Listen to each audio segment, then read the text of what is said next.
CJI ने एक समारोह में कहा कि मानव अधिकारों और गरिमा को, जो कि अक्षुण्ण अधिकार है, सबसे ज़्यादा खतरा थानों से होता है, जहां थर्ड डिग्री का प्रयोग कमज़ोर पर ही नहीं, संभ्रांत लोगों पर भी होता है। उनका यह कथन भी सभ्य समाज के मुंह पर करारा तमाचा है। पिछले महीने केंद्रीय गृह मंत्री ने भी अहमदाबाद में कुछ ऐसे ही भाव जाहिर करते हुए कहा कि आम धारणा है कि पुलिस या तो कुछ करती नहीं या ज़रूरत से ज़्यादा कर जाती है।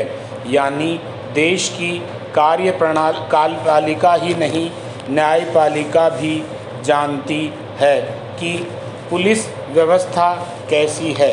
फिर आखिर क्यों सड़ते अपराध न्याय शास्त्र के परिवर्तन नहीं किया जाता? बिहार में संगीन आपराधिक मामलों में पुलिस जिन 100 लोगों के खिलाफ कार्रवाई करती है, उनमें से 87 कोर्ट से छूट जाते हैं, जबकि केरल में 90 को सज़ा मिलती है।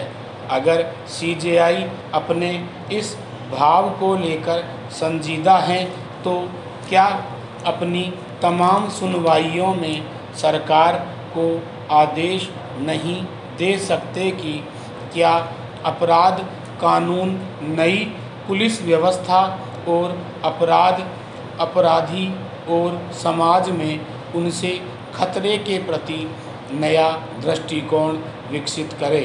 सीजेआई ने यह भी कहा कि किसी केस का भविष्य व्यक्ति की गिरफ्तारी होने या हिरासत में लिए जाने से के पहले 1 घंटे में ही तय हो जाता है कि उनका मतलब था कि पुलिस उसकी फर्जी सख्त दफ़ाओं में चालान करती है या घूस लेकर कमज़ोर धाराओं में निरुद्ध करती है या छोड़ देती है। सवाल यह है कि अगर सीजेआई और गृह मंत्री दोनों ऐसा सोचते हैं, तो यह बात मंचों तक ही सीमित क्यों है? इसमें सुधार की दिशा में कुछ किया क्यों नहीं जाता? हम देश की पुलिस सुधार में क्यों पीछे हैं? प्रकाश सिंह केस में सुप्रीम कोर्ट का 13 साल पुराना पुलिस सुधार संबंधी फैसला आज तक अमल में नहीं आया, तो ऐसी सार्वजनिक टिप्पणियों को कैसे देखा जाए? जिस दिन भारतीय महिला हॉकी टीम टोक्यो ओलंपिक्स के सेमीफाइनल में अर्जेंटीना से हारी, उस दिन खबर आई कि वंदना कटारिया के घर के पास 2 लोगों ने जश्न मनाते हुए शर्मनाक हरकतें की। वंदना ओलंपिक्स में भारतीय महिला हॉकी में हैट-ट्रिक गोल दागने वाली पहली खिलाड़ी हैं। आखिर वह बदनुमा जश्न क्यों मनाया गया? स्थानीय मीडिया के मुताबिक जश्न मनाने वाले ऊंची जाति के थे और वंदना दलित परिवार से है। साथ ही महिला हॉकी टीम में दलित खिलाड़ियों की संख्या ज़्यादा है। मैं एक खतरनाक सवाल उठाना चाहता हूं कि ऐसा हॉकी के मामले में ही क्यों किया गया, जबकि दूसरे कई खेलों, खासकर क्रिकेट, भारतीय विविधता कहीं ज़्यादा है। केवल जाति की ही नहीं, नस्ल, भूगोल, धर्म की भी।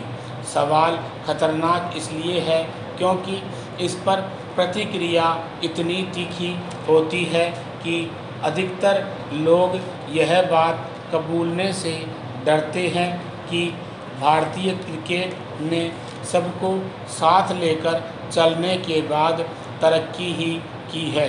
लेकिन हॉकी के साथ कोई बात है कि यह हमेशा से उपेक्षितों का खेल रहा है।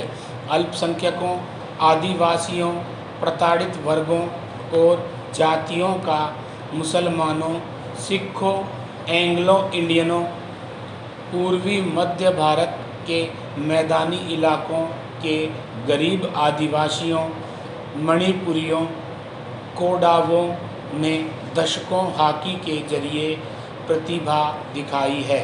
वर्ष 1928 में जब भारतीय हॉकी ने ओलंपिक्स में पहली बार एम्स्टर्डम में भाग लिया था, उस दिन से मैं उस टीम में ध्यानचंद थे, लेकिन उसके कप्तान के बारे में सरकारी रिकॉर्ड में सिर्फ जयपाल सिंह नाम दर्ज है। उनका पूरा नाम जयपाल सिंह मुंडा था। भारत को ओलंपिक में पहला स्वर्ण पदक झारखंड के बेहद गरीब आदिवासी परिवार के बेटे की कप्तानी में मिला था। यह उस समृद्ध परंपरा की शुरुआत थी जिसके तहत पूर्वी मध्य क्षेत्र के आदिवासी भारत ने लगातार हॉकी प्रतिभाएं दी। इस परंपरा को संस्थागत रूप दिया आदिवासी क्षेत्रों में बनी करिश्माई हॉकी अकादमियों ने झारखंड के खूंटी में और ओडिशा के पास सुंदरगढ़ में भारत को पहला ओलंपिक गोल्ड दिलाने वाली टीम के कप्तान जयपाल सिंह मुंडा को एक ब्रिटिश पादरी परिवार ने बचपन में ही अपने संरक्षण में ले लिया था। उन्हें पढ़ने के लिए ऑक्सफोर्ड भेजा, लेकिन उन्होंने खेल को अपनाया और भारत की सेवा करना पसंद किया। आदिवासियों के प्रतिनिधि के रूप में वे हमारी संविधान सभा में शामिल थे।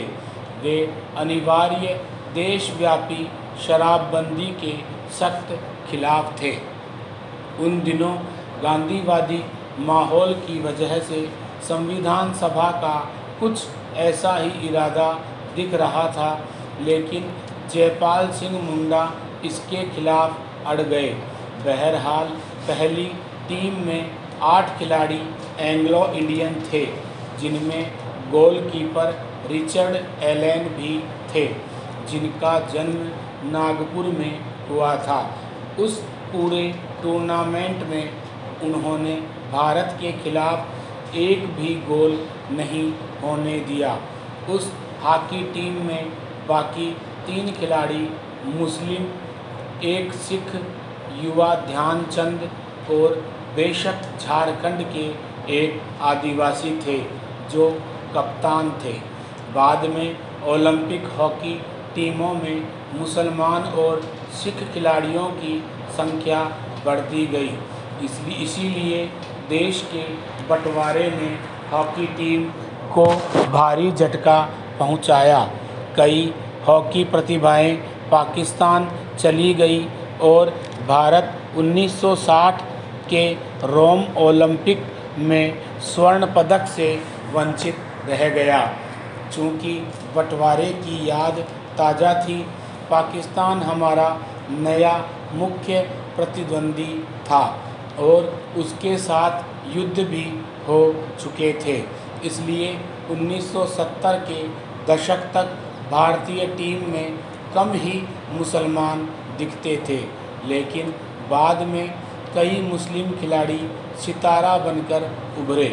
मोहम्मद शाहिद और जफ़र इकबाल तो कप्तान भी बने, लेकिन रास्ता खोलने वाले तो असलम शेर खान ही साबित हुए।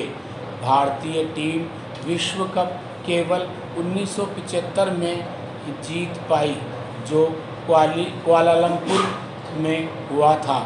उसमें मलेशिया के खिलाफ सेमीफाइनल मैच में अंतिम सीटी बजने में सिर्फ 1 मिनट बाकी था भारत एक गोल से पीछे था।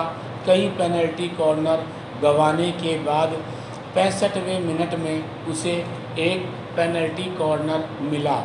कोच बलबीर सिंह 1948, 52-56 में ओलंपिक गोल्ड विजेता ने मैदान के बाहर बैठे असलम को शॉट के लिए बुलाया। युवा असलम मैदान पर आए, गले से लटकी ताबीज़ चूमी और मैच बराबर करने वाला गोल दाग दिया।